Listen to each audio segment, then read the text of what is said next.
Hello everyone and welcome to the BayNet Weekly News. I am your host, JJ Atchison, and today's date is May 17th, 2024.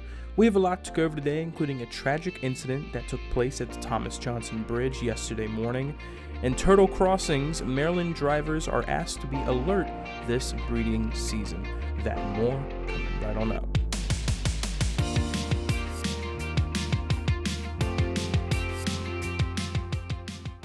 Earlier yesterday morning, authorities responded to a dreadful incident at the Thomas Johnson Bridge that resulted in the loss of life. Police were alerted at 1:09 a.m. of an abandoned vehicle at the top of the bridge, left running and unattended. Shortly after, a coordinated effort ensued with firefighters, emergency medical services, Maryland State Police Aviation, and rescue dive teams trying to locate the individual. Around 2 a.m., Maryland State Police Helicopter Trooper 7 successfully located the victim, leading to a rescue operation by firefighters aboard Fireboat Zodiac 7. The victim received CPR while being transported to MedStar St. Mary's Hospital, but later succumbed to their injuries. In the wake of this heartbreaking incident, it is imperative to emphasize the importance of seeking support for mental health. The National Suicide Prevention Lifeline provides confidential support at 1-800-273-8255. You can also text or call 988 at any time to speak or chat virtually with a representative to receive free confidential support day or night. If you or someone you know is grappling with depression or contemplating suicide, please reach out for assistance. As the turtle breeding season approaches, Maryland residents are urged to exercise caution on the roads and aid these slow-moving creatures in their journey where possible. The Maryland Department of Natural Resources calls for drivers to give turtles a break as they cross roads to reach their breeding and nesting sites. Common turtle species seen on roads include the eastern box turtles, snapping turtles, painted turtles, and red-eared sliders. If you encounter a turtle on the road, ensure your safety first, then help the turtle cross in the direction it was initially headed. It is important not to relocate them far from where they were found or return them to the side they started from, as this could disrupt their territorial instincts and breeding patterns. Be careful when handling turtles, especially snapping turtles, known for their powerful bites. The turtle should be picked up gently with two hands, supporting both the top and underside of the shell. Prolonged handling should be avoided. While the prospect of taking a wild turtle home might be tempting, it is essential to keep wildlife wild for the welfare of both the animals and people. Wild turtles can carry diseases and parasites, and their care often requires specific knowledge and resources. Furthermore, several turtle species in Maryland are experiencing a decline in their wild populations. Legal protections are in place for turtles, prohibiting the removal of some species from the wild.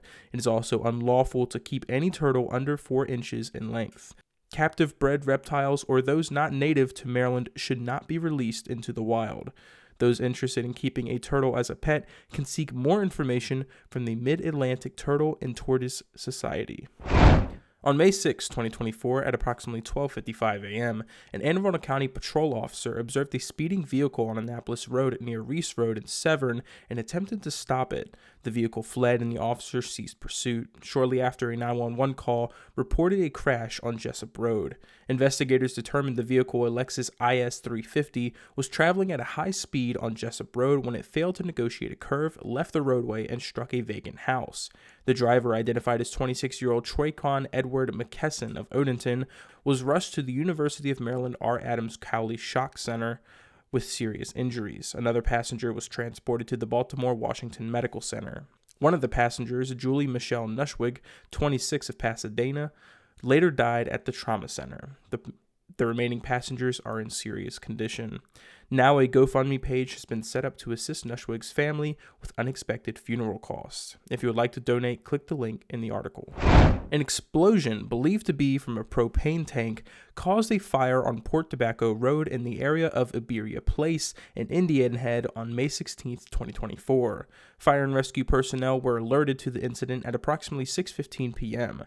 The 911 caller indicated that a propane tank had exploded, injuring her husband, and the grill was on fire. Upon arrival, crews found a small grill fire behind the one-story home near the pool and away from the house itself. The fire was quickly extinguished by firefighters using a watering can. The incident occurred while the homeowner was swapping out an empty tank. Emergency medical services evaluated the injured homeowner at the scene before transporting him by ambulance to MedStar Trauma Center for treatment of burn injuries. For more info on grilling safety tips, make sure you read the full article. On May 16th at 3 p.m., officers responded to the 3000 block of Gallery Place in Waldorf for the report of the sound of multiple gunshots.